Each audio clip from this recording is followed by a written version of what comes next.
Hi guys, this is Mrs. Terry. Okay, so now we're going to talk about credit history. I mentioned it a little bit in the debit cards and credit cards, but I'm going to fully dive into it right now. So, a credit history is a record of a financial history.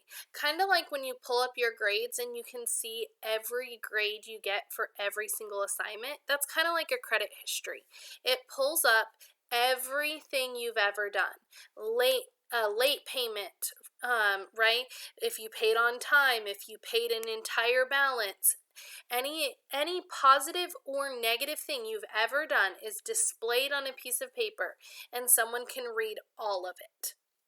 Okay, so there is positive and negative things that you can do, and your credit score is a grade that it gives you based on the positive and negative things you do, just like in the classroom. So if you pay your bills on time, your credit score is going to go up.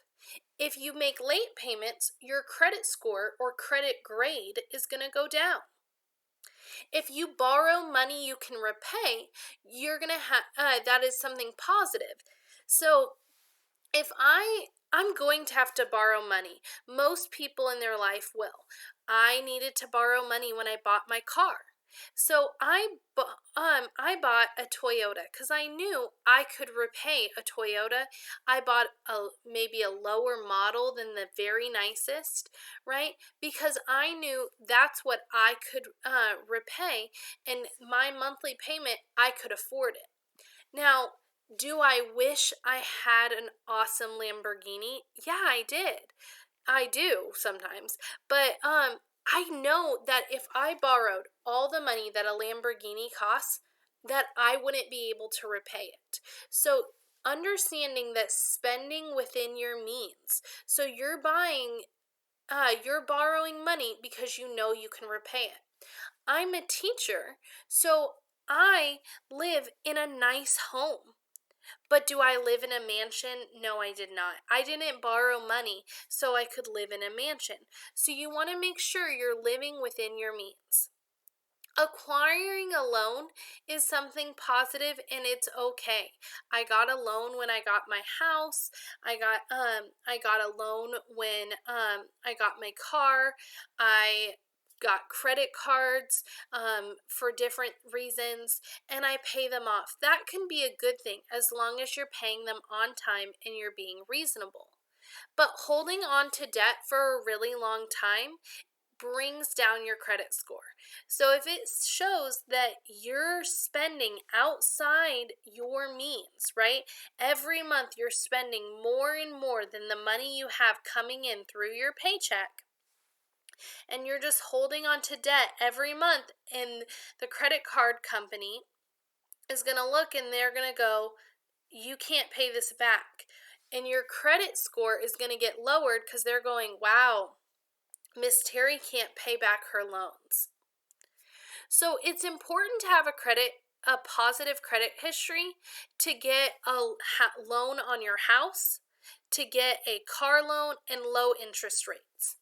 Maybe you have a family member who couldn't qualify to get the car they wanted, or they got a car and then they lost their car, right? Like it got repossessed, and so then they had to try to get a new car loan because they're spending outside their means. How can they afford to do that? They're not.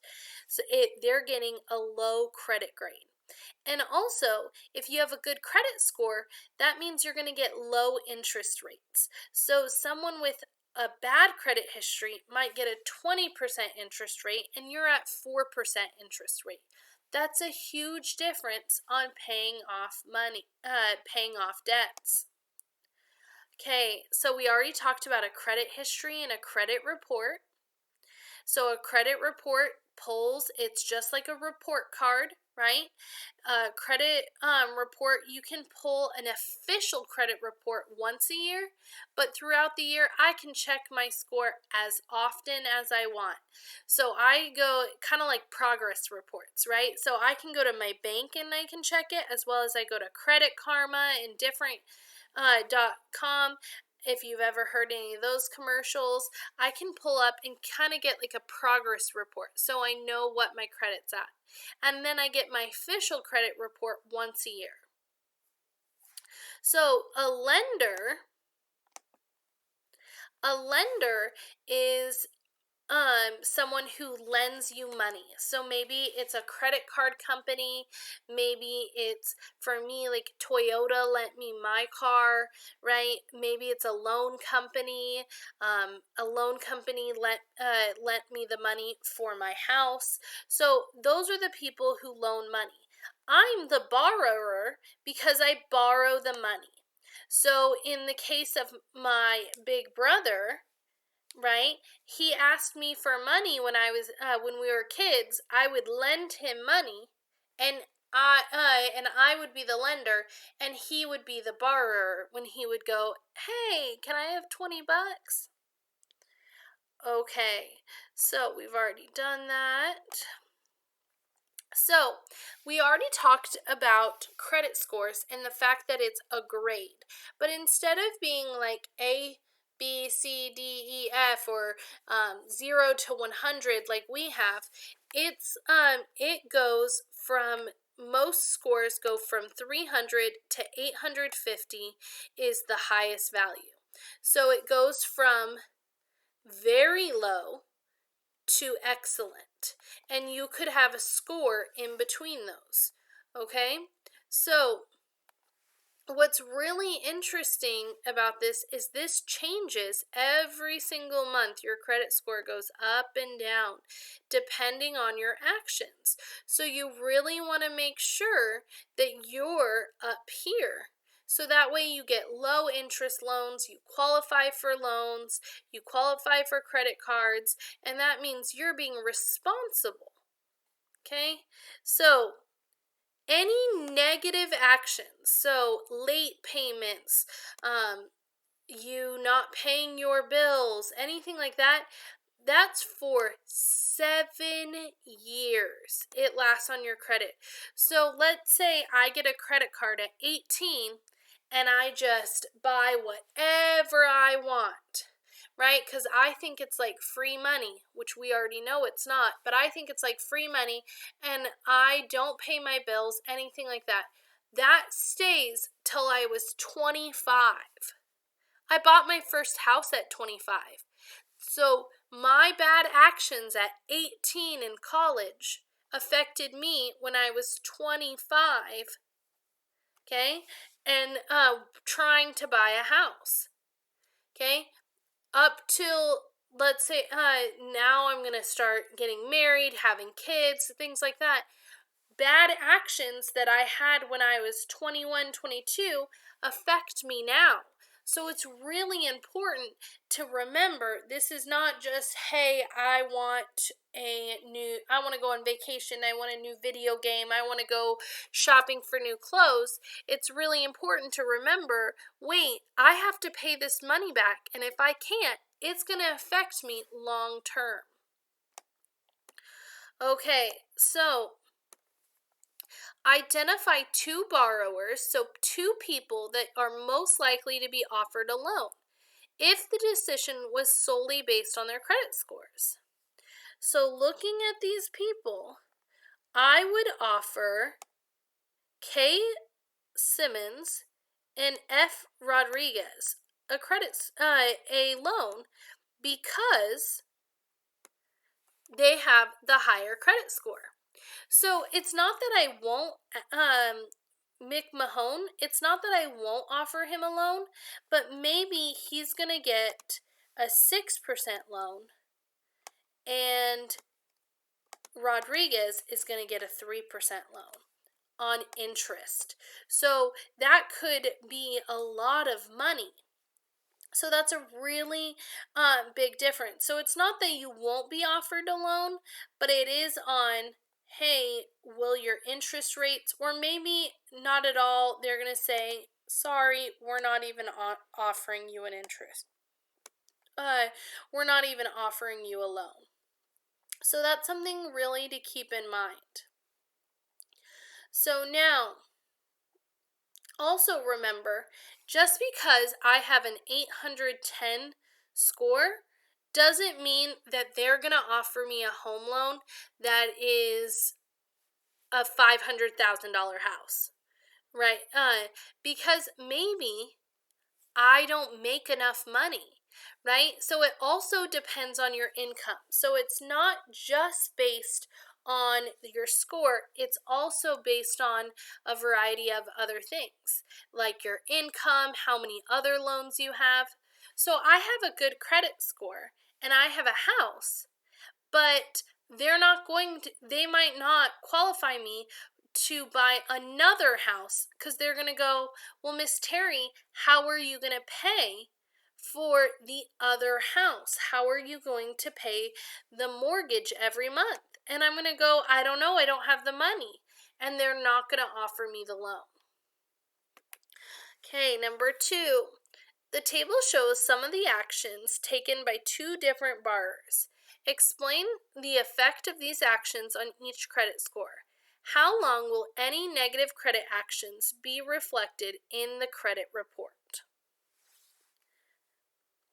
So Gibson paid the credit bill late 3 months in a row. Oh no, that would be a negative action.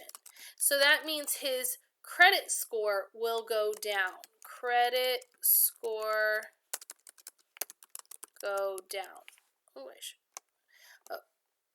Oh, Miss Terry, what are you doing?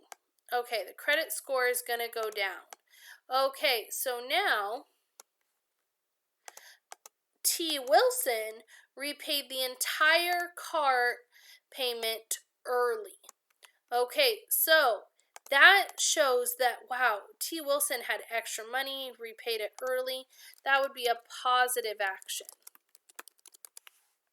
So the credit score would go up. So T. Wilson's credit score will go up. Mr. Gibson credit score will go down. Not only will his score go down, but it's going to remain for 7 years. So let's say in 5 years, Mr. Gibson tries to get a new credit card. They're going to say, I'm sorry, I see that 5 years ago you paid your bill 3 months in a row, and we just don't think you're trustworthy enough. So you really need to make sure you're being careful. Okay, so last 2. Identify the borrowers least likely to be offered a loan. If the decision was solely based on the credit scores, justify your response. Ooh, Mr. Ling needs to, or Mrs. Ling needs to really work on their credit score. That's really low. Not great, but okay. Low. Okay, so this credit score is good, and this one is okay. If we go back, we could even see how well. Let's see where 620 is. 620 is in fair, and 725 is in very good. Okay, so we know that Zengler has a very good credit score, and M. Anderson has a fair credit score. So I would offer M. Anderson a loan and R. Zengler. And then I would say that R. Zengler will receive a better interest rate because he has a way better score. So I'm not going, because he has a good grade, he gets privileges, right? Same thing, like when you get good grades in school, maybe you get a privilege at home. Same thing. Mr. Watson paid his mortgage payment. A mortgage payment is your house payment. Late 4 months in a row. Explain the effect of this action on his credit score. So we know that late payments are negative effects. So let's write late payments are negative effects. So Mr. Watson's credit score will go down, and his credit report will show these negative actions for 7 years. That's a long time. Okay, so you're going to do the same thing. I'm going to put these questions on the on a Google form for you. Okay, and then you'll answer them, and please leave us any questions you have. Thank you. Bye.